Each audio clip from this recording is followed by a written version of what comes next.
Happy Sunday semua. Tema yang akan dibahas hari ini adalah 3 berkat kekudusan bagi generasi Yeremia. Ini adalah hari-hari yang sangat menentukan bagi umat Tuhan di akhir zaman, di mana semua orang sedang ada dalam kondisi yang tidak menentu karena pandemi yang melanda seluruh dunia. Dengan adanya situasi seperti ini, kita sebagai umat Tuhan dihadapi dengan 2 pilihan. Kita bisa menyerah kepada keadaan di sekeliling kita, atau kita bisa bangkit dan melakukan kehendak Tuhan pada zaman ini. Salah satu kehendak Tuhan pada zaman now adalah Dia akan membangkitkan sebuah generasi yang disebut sebagai generasi Yeremia. Ini adalah sebuah generasi anak-anak muda yang dipersiapkan untuk penuaian yang terbesar di akhir zaman ini. Ciri-ciri generasi Yeremia seperti yang disampaikan oleh gembala sidang kita adalah anak-anak muda yang dipenuhi dengan Roh Kudus, cinta mati-matian kepada Tuhan Yesus, tidak kompromi terhadap dosa, dan akan bergerak untuk memenangkan jiwa. Tuhan mempunyai rencana yang hebat untuk generasi ini. Namun iblis mengetahui hal tersebut. Oleh sebab itu, dia berusaha dengan segala macam cara untuk menghancurkan generasi ini dengan dosa dan segala daya tariknya. Ibrani 12 ayat 14 berkata, "Berusahalah hidup damai dengan semua orang dan kejarlah kekudusan, sebab tanpa kekudusan tidak seorang pun akan melihat Tuhan."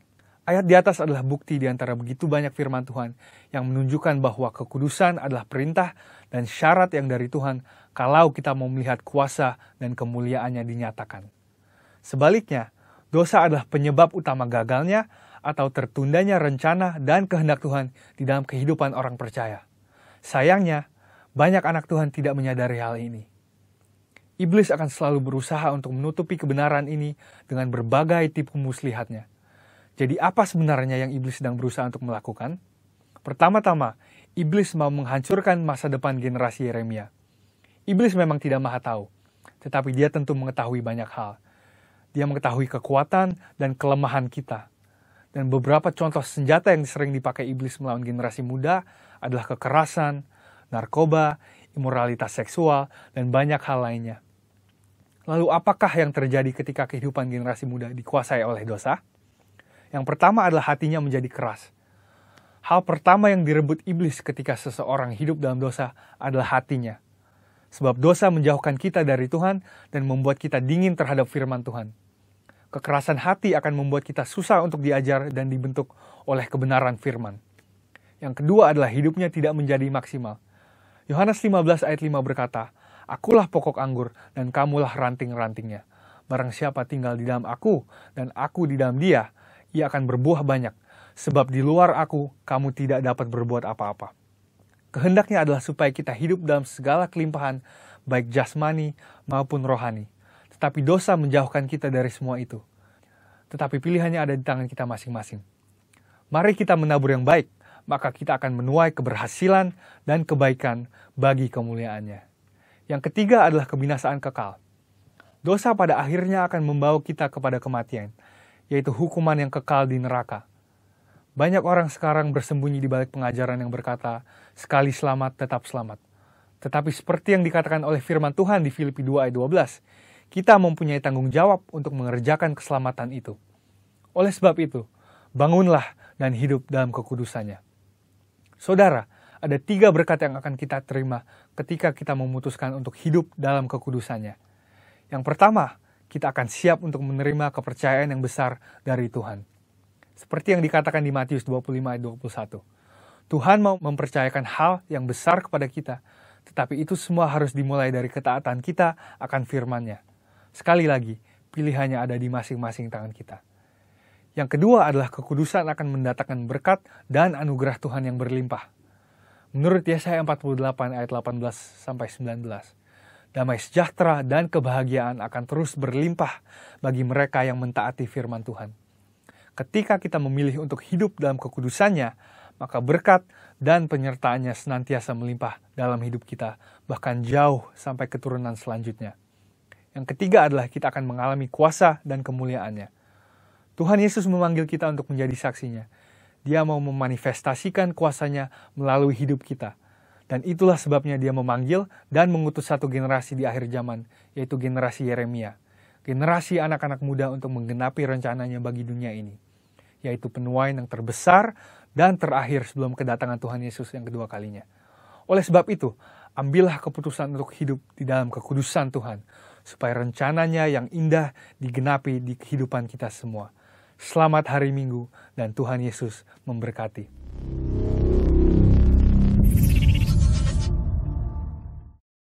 Saudara, kita perkatakan firman dalam Mazmur 91, dalam lindungan Allah. Orang yang duduk dalam lindungan yang maha tinggi dan bermalam dalam naungan yang maha kuasa akan berkata kepada Tuhan, tempat perlindunganku dan kubu pertahananku, Allahku yang kupercayai. Sungguh, Dialah yang akan melepaskan engkau dari jerat penangkap burung, dari penyakit sampar yang busuk. Dengan kepaknya Ia akan menudungi engkau, di bawah sayapnya engkau akan berlindung. Kesetiaannya ialah perisai dan pagar tembok. Engkau tidak usah takut terhadap kedahsyatan malam, terhadap panah yang terbang di waktu siang, terhadap penyakit sampar yang berjalan di dalam gelap, terhadap penyakit menular yang mengamuk di waktu petang.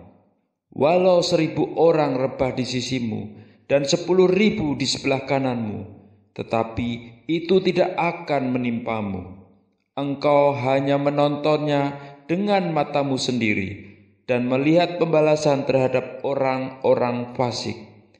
Sebab Tuhan ialah tempat perlindunganmu, yang maha tinggi telah kau buat tempat perteduhanmu. Malapetaka tidak akan menimpa kamu, dan tulah tidak akan mendekat kepada kemahmu. Sebab malaikat-malaikatnya akan diperintahkannya kepadamu untuk menjaga engkau di segala jalanmu.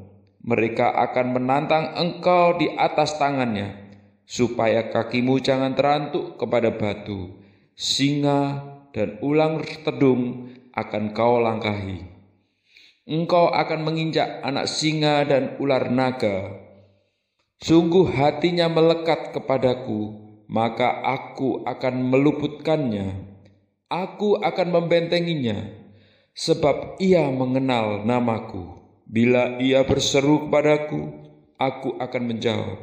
Aku akan menyertai dia di dalam kesesakan. Aku akan meluputkannya dan memuliakannya.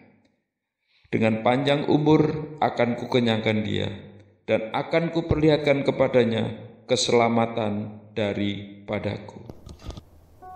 Shalom. Shalom. Bapak Ibu serta saudara-saudara yang sangat dikasihi oleh Tuhan.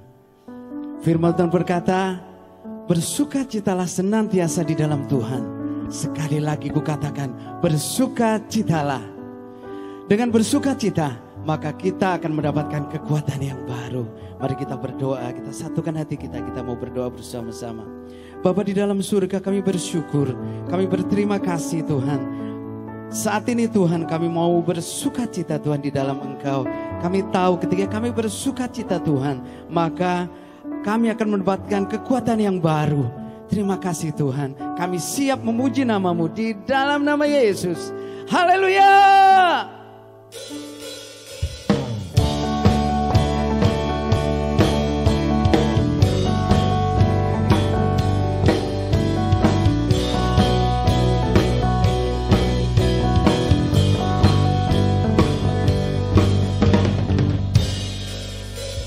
Kami datang bawa pujian, bersama memuji-Mu Tuhan.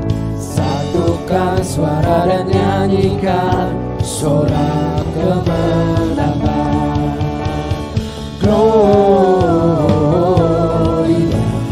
Gloria, besar Tuhan, ditinggikan di atas segalanya. Gloria, Gloria, besar Tuhan, ditinggikan puji Dia. Gloria.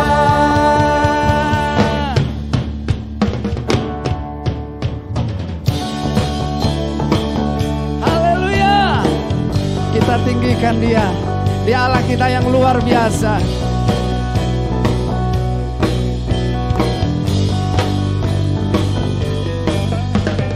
Kami datang bawa pujian, bersama memuji-Mu Tuhan. Satukan suara dan nyanyikan sorak kemenangan. Kami datang bawa pujian, bersama memuji-Mu Tuhan. Satukan suara dan nyanyikan sorak kemenangan. Gloria, Gloria, besar Tuhan, ditinggikan di atas segalanya. Haleluya. Gloria, Gloria, besar Tuhan, ditinggikan puji Dia. Gloria.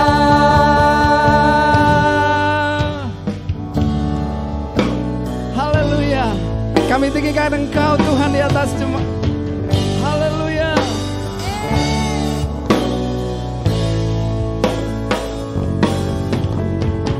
We give you glory, we give you honor, we give you praise for all that you are.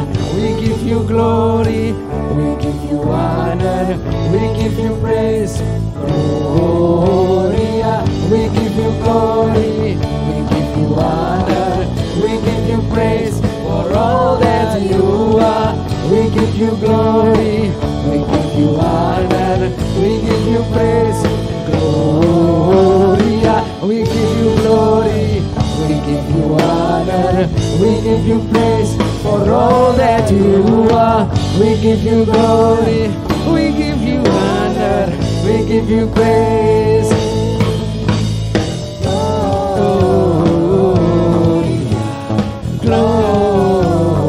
Gloria, besar Tuhan, ditinggikan di atas segalanya. Gloria, Gloria, besar Tuhan, ditinggikan puji Dia. Gloria.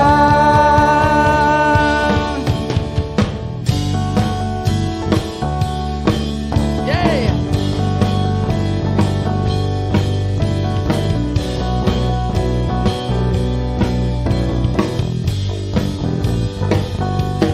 Gloria. Yeah. Haleluya. Haleluya. Kami datang kepadamu Tuhan. Kami bersyukur buat kasih anugerah-Mu untuk setiap kami. Kami tahu Tuhan, ketika kami boleh ada sebagaimana kami ada Tuhan, kami bersyukur buat kasih-Mu untuk setiap kami Tuhan. Kami mau nyatakan Tuhan bahwa Kau tetap Allah di dalam segala situasi dan kondisi kami Tuhan. Terima kasih Tuhan. Terima kasih.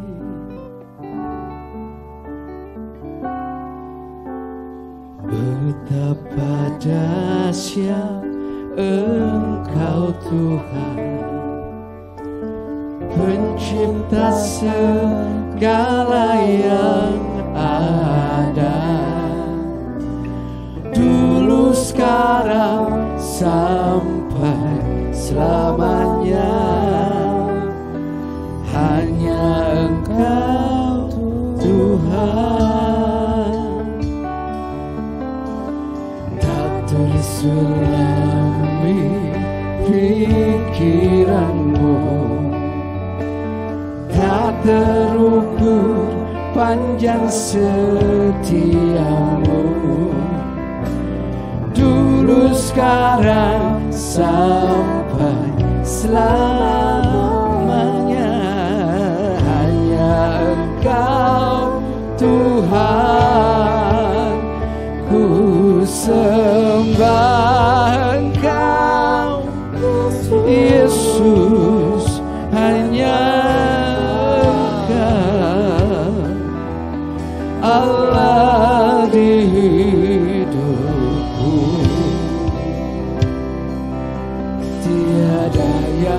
lain, hanya Kau, hanya Engkau Tuhan selamanya. Kau tetap Allah, walau dunia semua berguncang, tak tergoyahkan. Kau tetap Allah.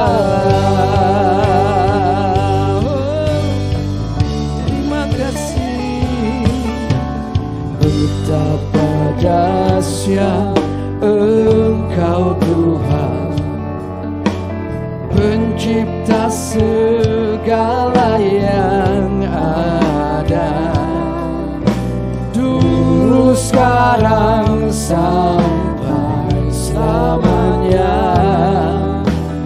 Hanya Engkau Tuhan, tak terselami pikiranmu, tak terukur panjang setiamu, dulu, sekarang, sampai selamanya.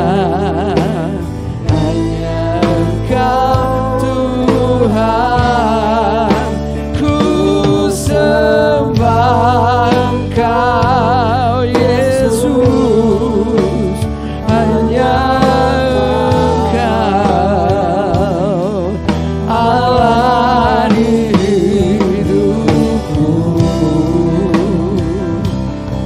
tiada yang lain, hanya Kau, hanya Engkau Tuhan selamanya. Kau tetap Allah, walau dunia semua berguncang, tak tergoyahkan. Kau tetap Allah.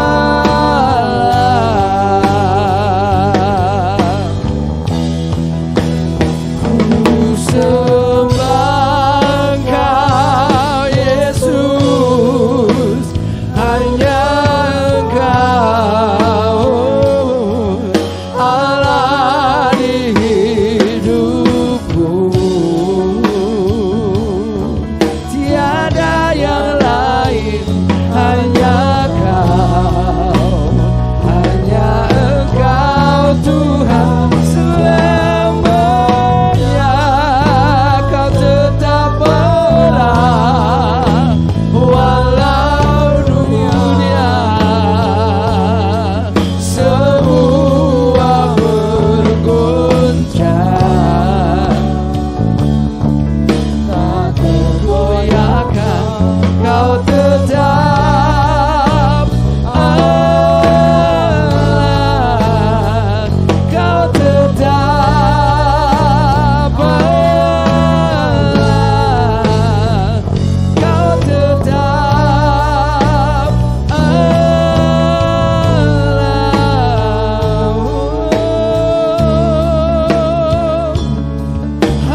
Haleluya,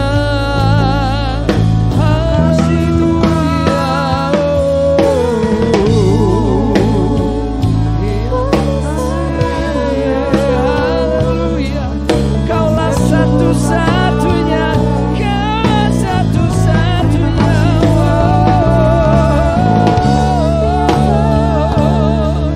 Haleluya, kami sembah Kau.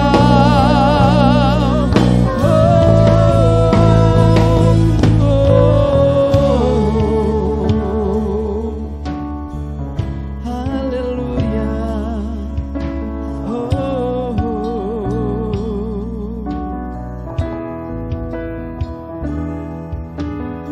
Segala pujian syukur bagimu, Kau hadir dalam hidupku.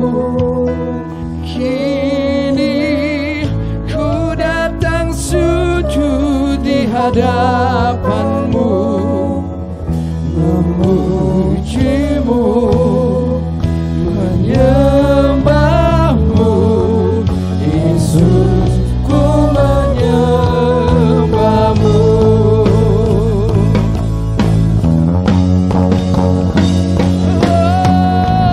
Segala pujian syukur bagi-Mu. Kau hadir dalam hidupku. Kini ku datang sujud di hadapan-Mu, memuji-Mu, menyembah-Mu. Yesus, ku menyembah-Mu. Yesus, ku menyembah-Mu. Yesus, ku menyembah-Mu.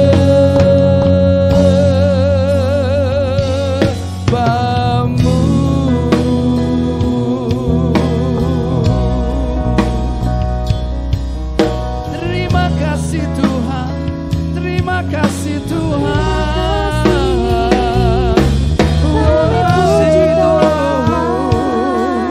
Terima kasih Tuhan, terima kasih Tuhan. Kami yang hidup, Allah yang luar biasa.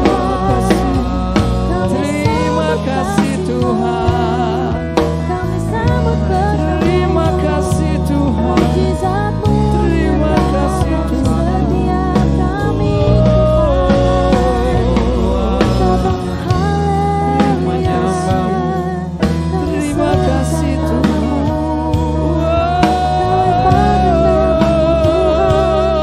Kau selalu beserta bersyukur. kami. Kami bersyukur Tuhan.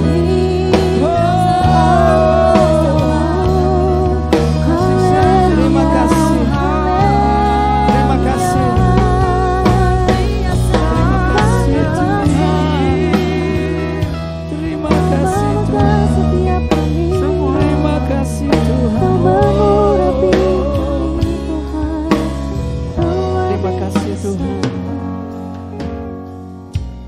Kalau kami boleh berada di bangsa Indonesia Tuhan, itu bukan karena kebetulan Tuhan. Kami bawa bangsa kami kepadamu Tuhan. Kami tahu Tuhan, bangsa ini adalah biji mata Allah sendiri. Engkau mengasihi bangsa ini. Terima kasih Tuhan. Bagi bangsa ini kami berdiri dan membawa doa kami kepadamu.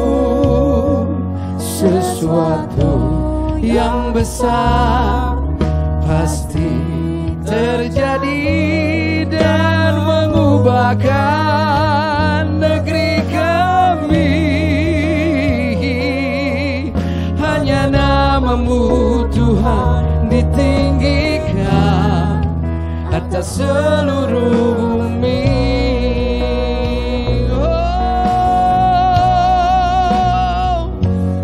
Bagi bangsa ini kami berdiri dan membawa doa kami kepadamu.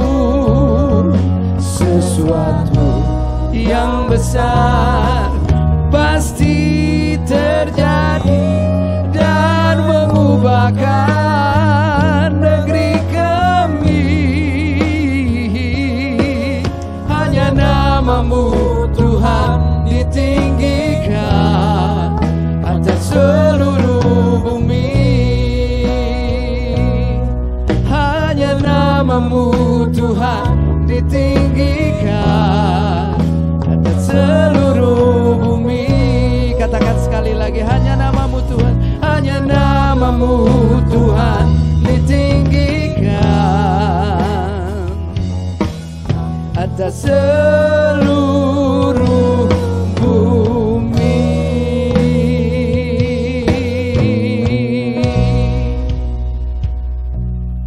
Shalom jemaat daripada GBI Taman Modern yang saya kasih. Terima kasih Pak Adi untuk kesempatannya saya boleh melayani pada hari Minggu ini. Dan saya percaya biarlah hari ini kita siapkan hati untuk mendengar firman Tuhan pada hari ini. Yuk kita berdoa terlebih dahulu. Bapa, terima kasih. Di masa pandemi ini kami tetap mengucap syukur. Di masa pandemi ini kami tahu roh Allah tetap sama. Kasih kemurahan Tuhan cukup bagi kami. Urapi hamba-Mu di dalam nama Tuhan Yesus. Amen, amen, haleluya.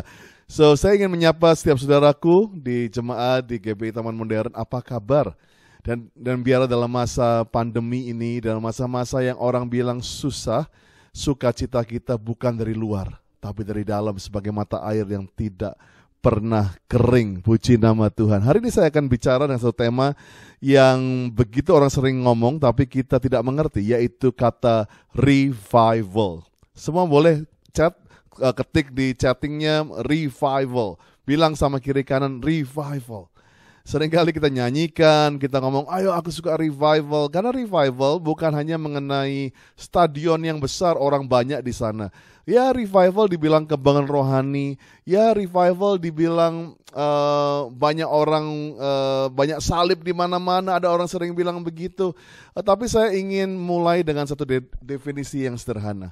Bahwa revival sebenarnya bukan mengenai event.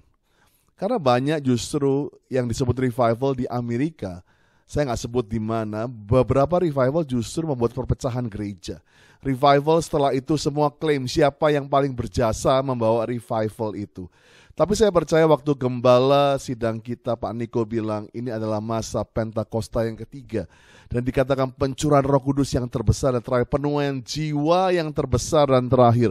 Saya percaya this is the true revival. Inilah kebangunan rohani yang sungguh-sungguh kita nantikan. Tapi waktu saya ditanya Tuhan, apa sih revival menurut kamu, Andi? Maka saya tanya sama Tuhan, dan satu kali di mobil Tuhan memberikan jawaban pada saya. Bahwa revival yang sebenarnya bukan mengenai event dan gedung. Karena hari-hari ini kita lihat gedung justru di lockdown.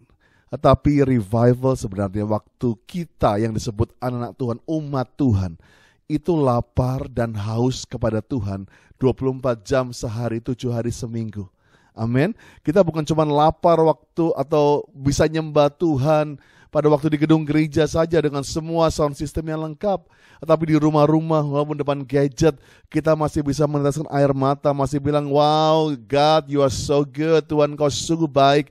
Saya percaya revival yang sebenarnya adalah waktu kita lapar dan haus sama Tuhan 24 jam sehari, 7 hari seminggu, mengejar Tuhan, gak pernah cukup akan Tuhan. Saya tahu memang worship di rumah gak seenak worship di gedung gereja. Tapi sama seperti saudara harus makan. Biarlah walaupun kita makan seperti sarden di rumah, tetap harus makan, tetap harus nyembah, tetap harus memuji Tuhan. Nah, pada hari ini saya akan membawakan satu kisah yang sangat terkenal. Kisah ini diambil dari Yeskiel pasal yang ke-37. Bahkan saya percaya kalau Steven Spielberg bisa kenal Tuhan dan baca Alkitab, dan dia akan ambil satu kisah mengenai revival dari Yeskiel 37. Di mana pada waktu semua tahu ini adalah kitab nubuatan. Ada 2 kitab nubuatan yang terkenal di Yeskiel, 2 pasal menurut saya, Yeskiel 37 dan 47. Dan dalam masa-masa pandemi ini saya banyak merenungkan mengenai nubuatan Yeskiel atau penglihatan Yeskiel. Karena kedua penglihatan ini belum terjadi dan dia mengimankan one day. Dan siapa tahu penglihatan ini terjadi di masa-masa pandemi seperti ini. Dan Yeskiel 47 berkata mengenai satu revival dari laut mati, padang gurun. Padang gurun melambangkan kemandulan, padang gurun melambangkan kegagalan. Apa yang kamu tanam gak akan tumbuh. Dan laut mati melambangkan kematian, terkenal akan kematiannya, jalan buntu. Tetapi dalam Yeskiel 47, waktu sungai Tuhan menjamah, terjadi revival, kebangkitan. Di mana dari laut mati menjadi laut yang penuh dengan ikan, dan padang gurun ada pohon-pohon yang tumbuh. Semua baca nanti di rumah Yeskiel 47. Tapi kisah revival yang saya akan soroti hari ini adalah dari Yeskiel 37. Pada suatu hari Yeskiel dibangunkan Tuhan, dibawa oleh Tuhan ke satu lembah. Bukan lembah yang penuh dengan burung dan bunga yang indah, tapi satu lembah yang penuh dengan tulang-tulang kering. Bahkan dikatakan sungguh amat kering. Banyak sekali jumlahnya. Dan saudara bisa bayangkan bau busuk, merinding, satu suasana yang tidak enak, bau kematian, bau kegagalan, trauma. Saudara bisa bayangkan menggunung itu begitu banyak tulang-tulang kering. Mungkin hari-hari ini kita sedang mengalami masa seperti Yeskiel dibawa Tuhan di lembah itu. Kita sedang mengalami lembah rumah tangga kita, lembah usaha kita yang begitu penuh dengan tulang-tulang kering. Penuh dengan kegagalan, penuh dengan kematian, penuh dengan teriakan, tolong Tuhan. Bahkan berapa kita mulai lagi tidak punya kehidupan, gak lagi punya keberanian untuk nyembah Tuhan. Tapi saya percaya hari ini, bahkan waktu dalam keadaan yang begitu mengerikan, Yeskiel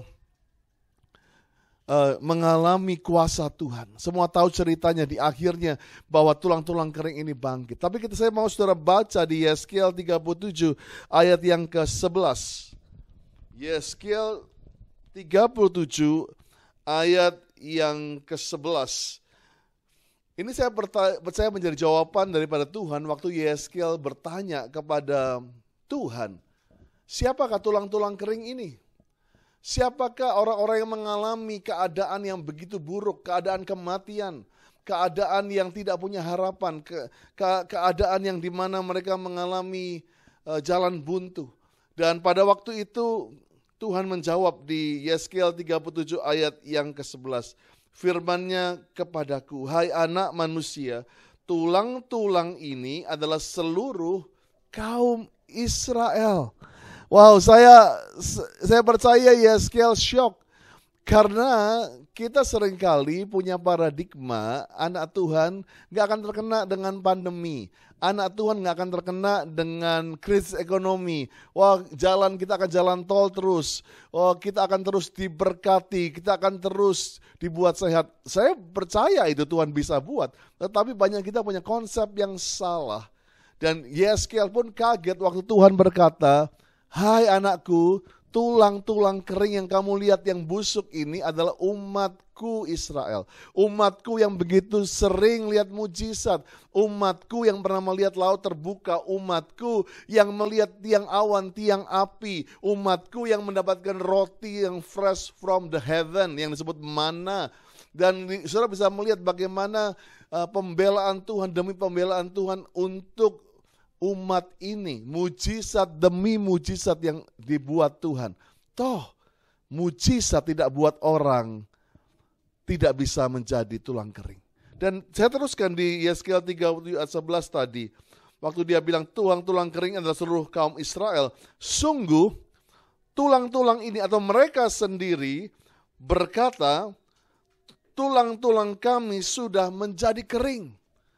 Tulang kamu, kan bukankah ada ayat berkata hati yang gembira adalah obat yang manjur, tapi semangat yang patah mengeringkan tulang. Jadi mereka berkata, kami gak punya semangat lagi. Ayo jemaat daripada GBI Taman Modern, tetap semangat.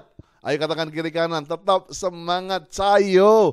Dalam masa-masa kayaknya tidak enak, udah masa-masa kapan aku bisa offline, kapan aku bisa kebaktian lagi sama teman-teman. Semangat.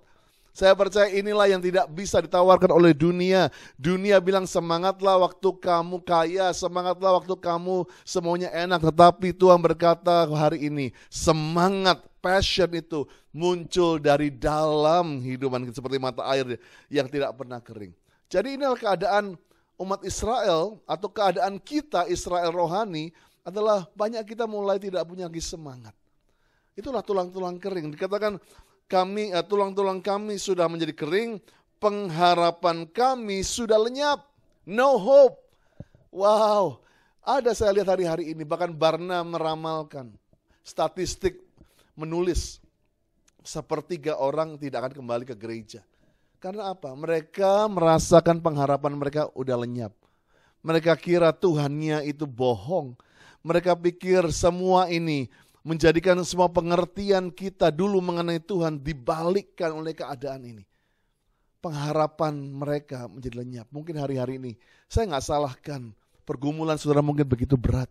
sehingga engkau mulai angkat tangan mengibarkan bendera putih. Aku selesai, pengharapanku itu lenyap.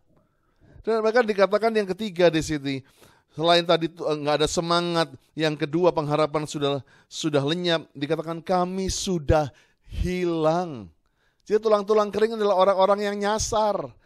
Nggak ada yang lebih nggak enak ya selain orang nyasar. Frustasi, bingung, ya kan, nggak tahu kemana, nggak tahu ujung jalan ini kemana. Bukankah ini yang sekarang kita rasanya nyasar, nggak tahu kapan pandemi ini selesai, kapan krisis ekonomi ini selesai. Kalau engkau mengalami 3 hal ini, seperti Yeskel 37 ayat 11 ini, semangatmu patah, pengharapanmu lenyap, bahkan kamu hilang. Ada 4 cara di sini. Bagaimana Tuhan bisa bangkitkan dry bones, Tuhan bisa bangkitkan tulang-tulang kering pada hari ini. Di ayat yang pertama dikatakan, lalu kekuasaan Tuhan meliputi aku. Wow, ayat pertama adalah penting sekali karena poin yang pertama yang bisa membangkitkan keadaan tulang-tulang kering kita, yang tadi disebut 3 keadaan tadi, adalah yang pertama adalah kuasa Tuhan. Yes, kuasa Tuhan masih ada, kuasa Tuhan masih nyata, kuasa Tuhan tetap berjalan. Kuasa Tuhan lebih besar daripada pandemi, kuasa Tuhan lebih besar daripada krisis ekonomi, kuasa Tuhan lebih besar dari setiap perceraian, kuasa Tuhan lebih besar dari kanker, kuasa Tuhan lebih besar dari setiap keadaan yang begitu menyesakkan hidupmu. Kuasamu terlebih besar, Tuhanku terlebih besar. Amin. Saya percaya waktu engkau bisa nyanyikan pujian itu, kuasa Tuhan itu tetap ada. Nah, saya mau hari-hari ini, setiap kali kita online seperti ini, jangan meremehkan kuasa Tuhan. Saya percaya kuasa Tuhan tetap sama dulu, sekarang sampai selama-lamanya. Waktu kamu lagi nyembah di gedung gereja, aduh kuasa Tuhan tuh enak. Saya percaya begitu sempitnya kalau kita bilang kuasa Tuhan gak ada di ruang tamu kita, di ruang tidur kita, di kendaraan kita, yang dimanapun Anda sedang menyaksikan online service ini. Saya percaya kuasa Tuhan tetap sama. Kuasa Tuhan bukan hanya di stadion, kuasa Tuhan bukan hanya ada di zaman Yeskel, kuasa Tuhan juga ada di zaman tahun 2020, di akhir bulan Agustus ini. Katakan amin. Saya percaya, saya begitu banyak melihat kuasa Tuhan. Satu kali saya sedang berdoa untuk seorang anak gadis yang tiba-tiba datang kepada saya dan dia udah jadi tulang-tulang kering. Karena apa? Dia seorang penyanyi di gereja, tetapi dia aborsi 15 kali. Saudara, saya bisa bayangkan bau kematian, matanya penuh dengan kematian, seperti tulang-tulang kering ini. Waktu saya ajak nyembah, saya ajak nyanyi, gak mau diem aja kayak tulang-tulang zombie itu. Tapi saya percaya waktu itu di mana firman Tuhan mungkin dia udah capek dengar setiap minggu karena dia melayani. Tapi terlibat oleh dosa perzinahan. Dan dosa perzinahan itu dikaitkan dengan kepahitannya dengan ayahnya. Saya bisa bayangkan setiap kali diaborsi, dia kasih surat aborsi ke papanya. Pa, nomor 1, nomor 2, papanya hancur hati. Tetapi dalam keadaan waktu itu saya juga bingung mau ngomong apa. Kami cuma nyembah Tuhan. Waktu nyembah Tuhan, kuasa Tuhan turun. Anak ini dilepaskan, disembuhkan. Dan bukan hanya disembuhkan dari sakit hati, dia bertobat dan sekarang dia menjadi pemimpin rohani yang luar biasa. Dia punya anak-anak rohani, bahkan dia memimpin 30.000 pendoa syafaat di Amerika. Dia bergerak di kegiatan-kegiatan kegerakan doa yang sedang menggoncangkan Amerika hari-hari ini. Wow, tulang kering itu bisa bangkit kalau Tuhan bisa bekerja pada anak wanita yang saya temui waktu itu, yang 15 kali aborsi, yang punya roh pembunuh, jadi seorang yang membangkitkan anak-anak muda di kampus-kampus di Amerika. God can do same thing with you. Tuhan bisa lakukan hal yang sama buat setiap saudara. Yang kedua, di ayat yang ketiga dari Yeskel 37, lalu ia berfirman kepadaku, hai anak manusia, dapatkah tulang-tulang ini dihidupkan kembali? Aku menjawab, ya Tuhan Allah, Engkaulah yang mengetahuinya. Dan saya percaya inilah yang Tuhan sedang tanya kepada jemaat Taman Modern hari ini. Keadaan apa tadi? Semangat yang patah, pengharapan yang lenyap, tersesat dalam kehidupan ini. Tuhan tanya, apakah keadaan ini bisa aku bangkitkan kembali? Bisa keadaan ini aku jadikan kehidupan, jadi satu kisah revival yang begitu nyata dalam kehidupan ini? Maka saya ingin saudara menjawab seperti Yeskel menjawab, ya Tuhan Allah, Engkaulah yang mengetahuinya. Yang kedua ini, saya akan bicara mengenai iman. Yes. Tadi yang pertama kuasa Tuhan, iman. Kayaknya ini kata-kata basic. Tapi seringkali dalam masa pandemi ini yang dasar-dasar ini hilang. Kita gak percaya lagi sama kuasa Tuhan, apalagi beriman. Iman adalah dasar dari segala sesuatunya, Bapak Ibu Saudara.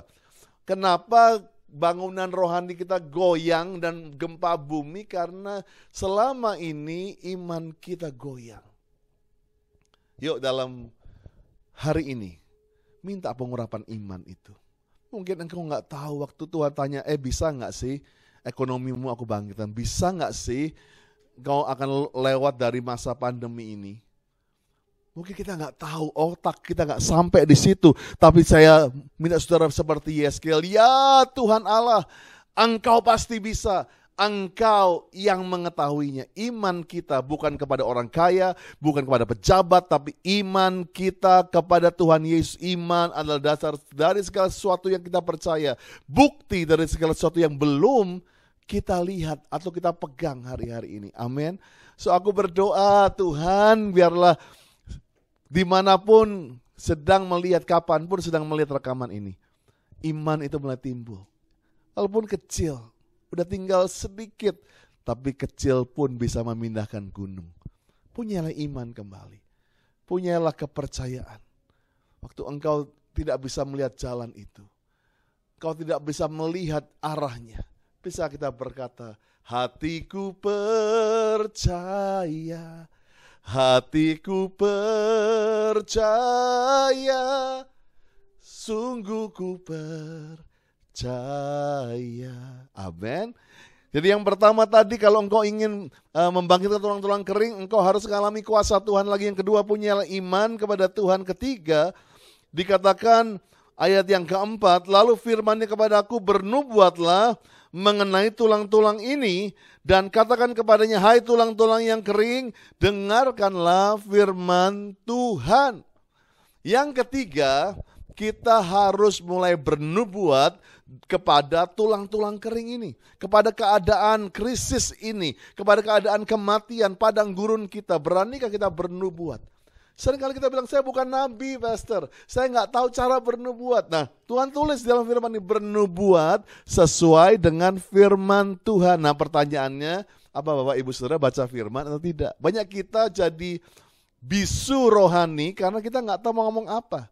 Baca firman, karena firman Tuhan, apa yang ditulis oleh firman Tuhan pasti digenapi. Apa yang firman Tuhan katakan kamu bisa lakukan, kamu bisa lakukan. Ya, dikatakan kalau punya iman sebiji sawi, kau berkata pada gunung itu pindah, you can do it. Ya, saya percaya kalau firman Tuhan berkata, Allahku mencukupi segala keperluanku menurut kekayaan dan kemuliaannya. Kita bisa terima apa saja yang Tuhan janjikan.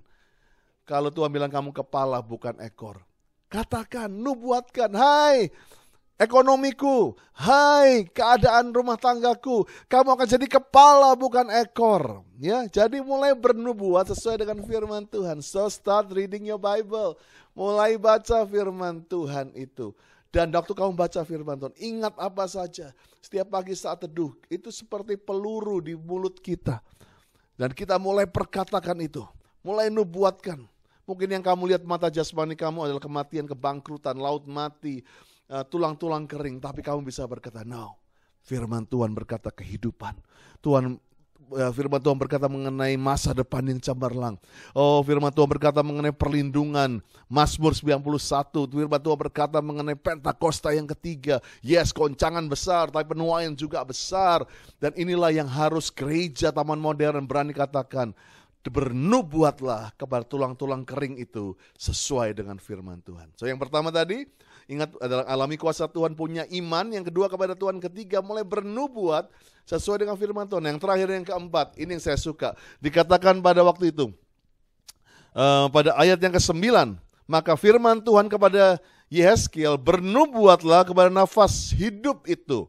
Ruah, nafas hidup ini ruah atau the living breath atau nafas yang hidup itu yang kita sekarang sebut Holy Spirit atau Roh Kudus, Roh Pentakosta, nubuatkan kepada nafas hidup itu, begitulah firman Tuhan. Hai nafas hidup, datang dari keempat penjuru angin, berhembuslah dalam orang-orang yang terbunuh ini supaya mereka hidup kembali. Lalu aku bernubuat seperti diperintahkan kepadaku, nafas hidup itu masuk ke dalam mereka sehingga mereka hidup kembali. Mereka menjejakkan kakinya suatu tentara yang sangat besar. Wow, this is the story of revival. Inilah kisah dari revival yang sebenarnya. Dan yang keempat ini yang penting.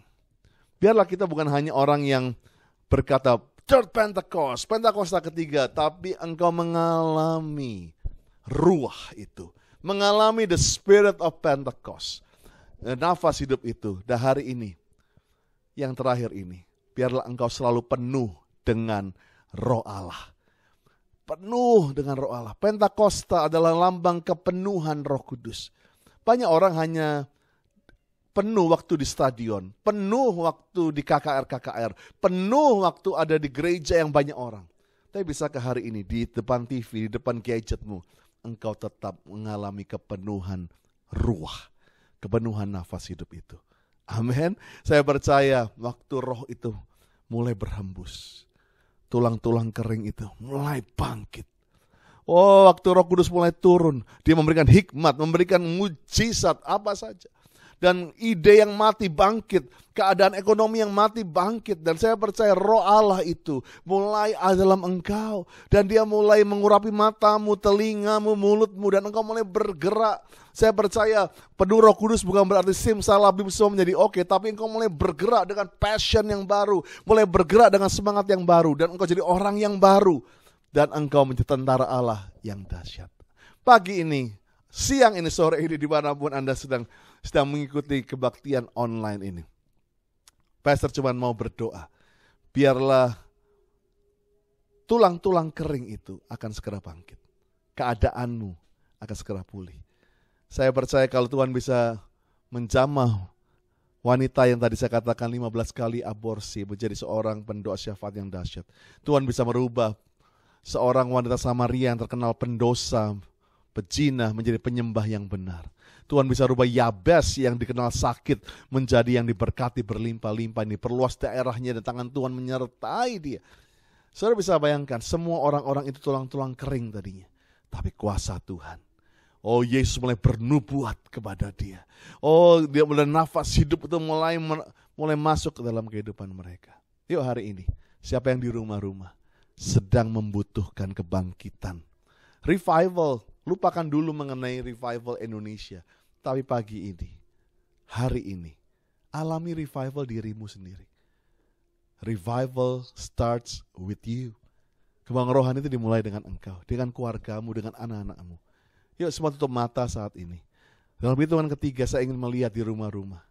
Kalau ada yang perlu ngalamin kebangkitan iman, kebangkitan rohani. Dalam hitungan ketiga, yuk jujur di hadapan Tuhan. Pastor gak bisa lihat, tetapi Tuhan bisa lihat. Siap? 1, Tuhan memberkati. 2, Tuhan sangat mengasihimu. 3, angkat tanganmu. Yes, yes, yes. Ayo angkat tangan aja, angkat tangan. Wah, Tuhan lihat begitu banyak yang sedang membutuhkan kisah kebangkitan dari tulang-tulang kering ini. Tuhan, aku berdoa di dalam nama Yesus, setiap intimidasi, setiap roh kematian, setiap bau-bau busuk yang iblis sebarkan, aku patahkan di dalam nama Yesus. Dan saat ini aku berkatakan kepada ruah, nafas hidup, Holy Spirit, berhembuslah kepada tulang-tulang kering ini. Maka mereka akan bangkit menjadi pasukan yang besar dan gagah perkasa. Bangkitlah dan menjadi teranglah, sebab terangmu sudah datang. Ini waktunya, bukan untuk tertidur dan mati. Ini waktunya engkau sebagai Lazarus yang Tuhan katakan keluar dari kuburmu, dan engkau akan bersaksi sampai kedatangan Tuhan yang kedua kali di dalam nama Tuhan Yesus. Amin, amin, amin. Terima kasih sekali lagi buat Pak Adi untuk kesempatannya. God bless you all. Dan saya percaya terus maju buat kemuliaan bagi nama Tuhan. Amin.